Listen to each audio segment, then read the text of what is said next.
It's the realization that the system is rigged. The American dream they were chasing is just another lie. They've got the look, glam, punk, a little bit dangerous. Hey, I'm Jess. And I'm Nate. We're talking about Majenta Skyz. Today, we're cracking open the vault on an ambitious lost project. I am so ready for this. Okay, I want you to close your eyes for a second. Just picture a scenario. It's the early 1990s. The grunge movement is exploding. Flannel shirts are everywhere. And you are a record executive. You're in a plush office in Sydney, and you've just signed this band that is absolutely buzzing. They've got the look, glam, punk, a little bit dangerous, that art school thing. Right. So you send them off to a remote studio. You're expecting a tight 10-song debut, something punchy you can sell. The standard playbook. Get in, get out, get famous, keep the budget low, the hooks high. Exactly. But 2 years later, 2 full years, they come back. And they don't hand you a cassette tape. They hand you a universe. Yeah. 31 tracks. A double LP, a rock opera. Yeah. And there's doom metal on it, there's disco, there's a full orchestra, and they look you dead in the eye and say, this isn't an album, it's a transmedia experience. And if you're that executive in, 1992, staring at the bottom line, you panic. You absolutely panic. They have to. You don't market it. You shelve it. You lock it in a vault, and you pray no one ever hears it. Right. Because you have no idea how to sell that to a market that just wants 3 chords and the truth. Which is exactly what happened. But, lucky for us, vaults don't stay locked forever. Today, we are doing a deep dive into what might be the most ambitious lost project in Australian rock history. We're talking about the band Majenta Skyz and their resurrected, colossal masterpiece, Spiral in the Sky. It really is something else. I've been obsessively going through the liner notes, the reviews, the lore around this, and honestly, it's overwhelming. Overwhelming is the perfect word. Well, but in the best possible way. We're living in this era of, 15-second clips, singles, algorithm playlists. To sit down with a 31-track double album that demands your attention for nearly 2 hours, it feels like an act of rebellion. It feels like they're daring you to listen. It is defiant. It's loud. It's completely unhinged. But before we get lost in the track list, and we will because the genre shifts are just insane, we need to ground this. Who are Majenta Skyz? Oh, right. Because they seem to exist more as a rumor than a real band for a long, long time. And that's part of the mystique, isn't it? They formed around 1990 at an art college in Sydney. And you can hear that art school vibe immediately in the sheer ambition of it all. You had Raven on vocals, Kiki on bass, Venom Doll on guitar, and Nox on drums. The sources call them a riot glam post-punk outfit. Which is already a mouthful. It sounds like 3 different bands fighting for the microphone. It kind of is. Yeah. And they had some small releases, a local following, but Spiral in the Sky was supposed to be the main event. This was their magnum opus. And the setting for the recording, it's just as cinematic as the music. They didn't go to some normal studio. No. They moved into a converted signal station on the outskirts of Sydney. A signal station. Yeah, and that context is just so crucial for understanding why the album sounds the way it does. It wasn't a studio. It was an isolation tank. 2 years, cut off from the city, from the scene. When you're that isolated, you stop caring about trends. You stop caring what's on the radio. You build your own world. It's like The Shining, but with more glitter and guitars. And that's where the clash happened. You've got the band in the station building a world, and you have the suits at Drake just waiting for a product. The classic art versus commerce standoff. And neither side blinked. And the collateral damage was massive. It wasn't just the music that got shelved. There's this detail about a movie deal. That's the part that really hurts to read. It makes you realize how close they were. Yeah. A major motion picture was apparently attached to this thing. A prominent Hollywood actress, unnamed, but apparently huge at the time, was slated to star. But when the album got locked away, the whole film production just collapsed. So we lost the visual side of this entire story. It's tragic. We lost the movie, the album, the moment. But okay, fast forward to 2026, the Prime version is finally out. And the critics are calling it Pomp-Rock-Punk. Can we just unpack that term? I love that term, Pomp-Rock-Punk. It sounds like it shouldn't work.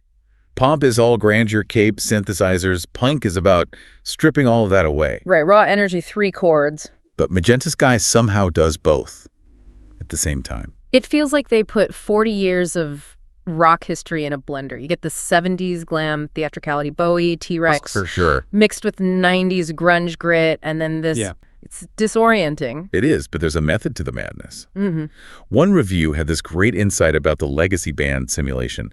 Think about a band like Fleetwood Mac. They changed their sound over decades, right? They have a pop phase, an experimental phase. Right, that evolution takes 20 or 30 years. Majenta Skyz does all of that in a single 2-hour experience. They evolve from a garage band to a stadium act to an experimental project, all inside the album's story. It's a condensed history of a band that never really existed. And the anchor through all of it is Raven, the vocalist. We have to talk about her performance. Oh, absolutely. She's shape-shifting. In Act I, she's this bratty, shouting punk. It's raw, full of attitude. But as the album goes on, she becomes this soulful crooner, and by the end, she's hitting these operatic, diva-level notes. But she keeps that same sassy phrasing the whole time. That's the glue the reviews talk about. So even when it flips from metal to disco, you know it's the same person. Exactly. Yeah. Without her, it would feel like a compilation album. Raven's personality is what binds it all together. She is the protagonist. So let's get into the architecture of this thing. 4 acts, like a real opera. Act I is called the Glam Revolution. This is the arrival. High energy, makeup, glitter, danger.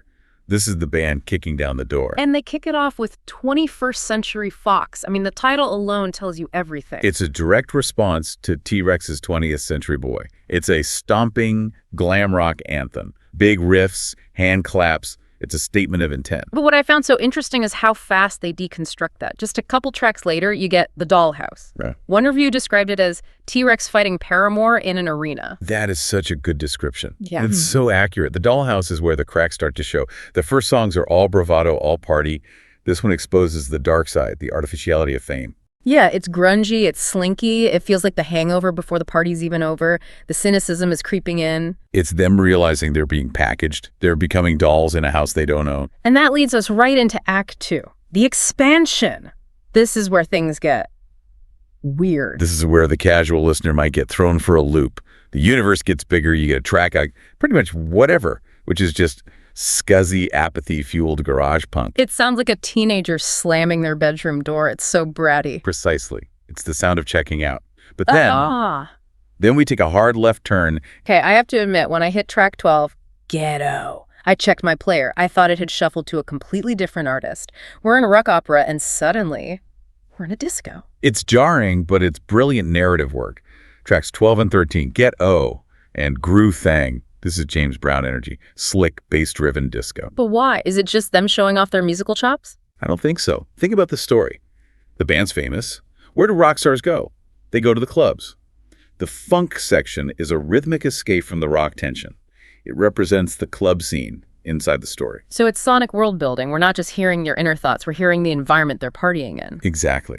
And it shows them losing themselves in the excess. It's a distraction. They're dancing while the house burns down. And it sets up the fall perfectly. Because right after the party, we get Morning Star Gazer, which it sounds so happy. It's psychedelic sunshine pop. Think the Beatles, Here Comes the Sun. It's bright, it's hopeful. It's that last moment of clarity before reality hits. And when reality hits, oh boy, we enter Act 3, the Dark Night of the Soul. And the transition, the wordplay. Track 15 is Morning Stargazer. Track 16 is Morning Stargazer, spelled M-O-U-R-N-I-N-G. It's the emotional pivot of the entire record. They take that happy melody and just twist it. It becomes this whispered, heartbroken piano ballad. The sun is gone, and now they're dealing with the darkness. And then they hit us with the dirge. I was not ready for this track. It is straight up doom metal, a funeral march. It is heavy, slow, oppressive. And this is so important for the punk part of the album. Punk isn't just about playing fast, it's about honesty. And here, they strip away all the glamour, all the glitter, and show you raw, ugly grief. It feels like rock bottom. There's no posing. It is. And that rock bottom gets specific with Broken American Dream. That one felt really familiar. It has that cynical, biting tone of like late 70s British punk. It sounds like 1979. It channels the Clash, the Sex Pistols. It grounds all this high-concept fantasy in real pain. It's the realization that the system is rigged. The American dream they were chasing is just another lie. So we've gone from T-Rex to James Brown to Black Sabbath to the Sex Pistols. Most bands would be exhausted. But we still have Act 4, the grand finale. The resurrection. You have to have a redemption arc. You have to climb back out of the hole. And they bring the energy roaring back with Revolution, a symphonic glam anthem. It's a call to arms. It's huge. designed for stadiums they never got to play. And then we arrive at the title track, Spiral in the Sky. This feels like the moment they spent the entire budget on the orchestra. This is the masterpiece. This is where Raven hits that operatic diva peak. Full orchestra, strings, brass, everything.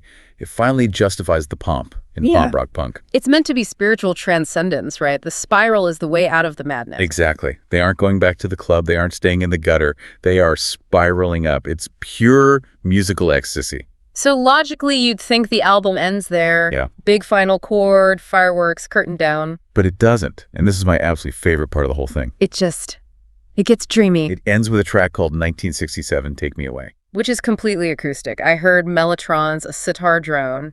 It's like a lost folk song from the summer of love. Exactly. Instead of a bang, the album fades out into a dream. Psychedelic folk.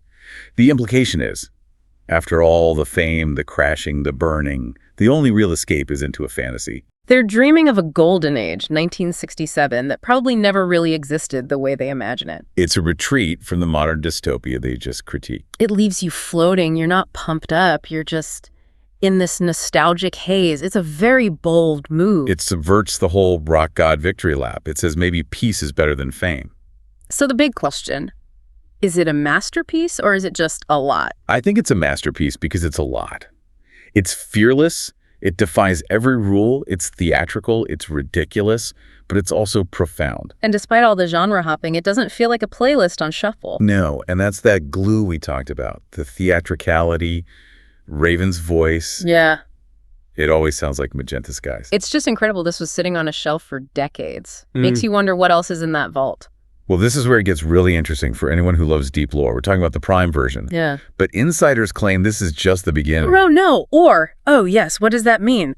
Because they recorded for 2 years straight, they didn't just record one version of these songs. There are rumors of 13 distinct variations of the record coming over the next year. 13. Like remixes. More than remixes. Different mixes, different timelines, maybe even different narrative outcomes.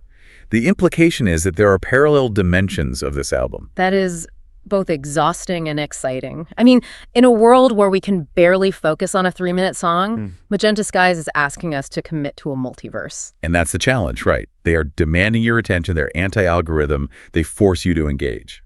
Well, consider my time invested. Spiral in the Sky is a ride I think everyone needs to take, if only to see how high the ambition can go. Absolutely. Just make sure you clear your schedule. It is not background music. And maybe bring some glitter and some tissues for Act 3. Definitely tissues for the doom metal section. There you have it, the lost universe of Majenta Skyz. Go listen, absorb it, and let us know which act are you living in right now. Thanks for diving deep with us. See you in the spiral.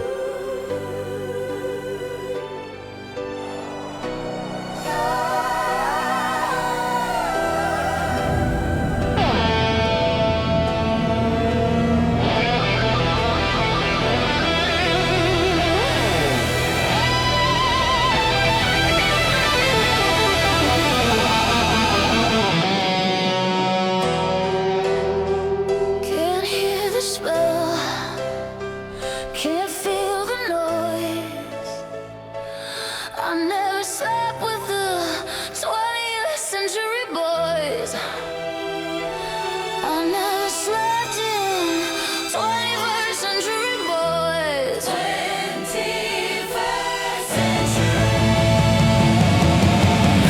Can't trust the tell, can't fake the dealer's choice.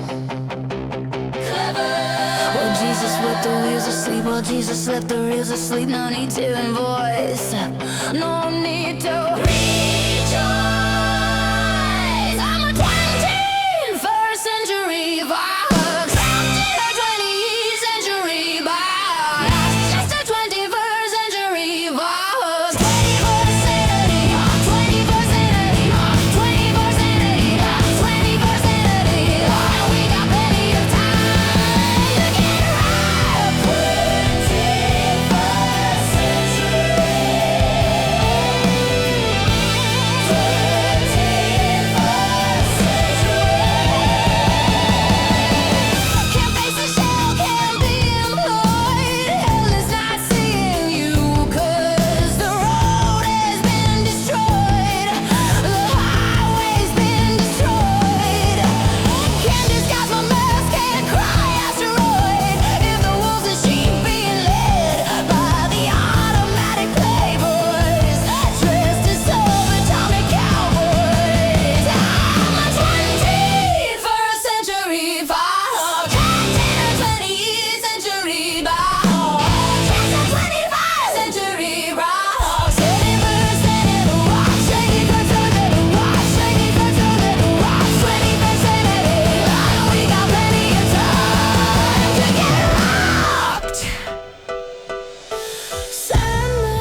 slips through the hourglass. Champagne cuts through the night. Sickness shatters the past. Never lost, but there may be another life.